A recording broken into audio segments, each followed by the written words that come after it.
இது உங்களுக்கும் நடந்திருக்கான்னுட்டு எனக்கு கமெண்ட் செக்ஷனில் கமெண்ட் பண்ணுங்கள். ஏன்னாக்கா என்னோடய சிக்னேச்சர் டிஷ்ஷான இந்த டொமேட்டோ பாத் தான் எனக்கு எப்போவுமே கை கொடுக்கும். இன்றைக்கி பார்த்து கை எடுத்துடுச்சு. அது எங்கே சொதுப்புனேன்ட்டு எனக்கே தெரியல. நான் டேஸ்ட் மற்றும் அந்த எப்போவுமே பண்ணுற டேஸ்ட்டே வரல. எல்லாருமே சொல்லுவாங்க தெரியுமா, உன் கைப்பக்குவமே கைப்பக்குவம், அந்த டிஷ்ஷு உனக்கு மட்டும்தான் நல்லா வரும் அன்னிட்டு. அந்த மாதிரி எனக்கு இந்த டிஷ் எப்போவுமே கை கொடுக்கும். இன்றைக்கி கை எடுத்துருந்து ரொம்ப மனசு கஷ்டமாக இருக்குது. ஒன்றும் பண்ண முடியாது. சரி, அதே அளவு தான் போட்டேன். அதே உப்பு, அதே காரம், அதே மசாலா எல்லாமே கரெக்டாக போட்டேன்.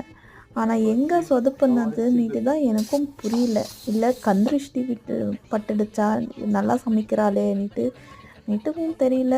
சரி, அதுக்கப்புறமா கொஞ்சம் பாயாசம் பண்ணி கொடுத்தேன் கேட்டாரன்னுட்டு. அப்புறமா டிஃபன் கட்டுற டைம் ஆயிடுச்சுன்னுட்டு ப்ரெஷர் எடுத்து விட்டுட்டு டிஃபன் கட்டி நானும் சாப்பிட்டு தூங்க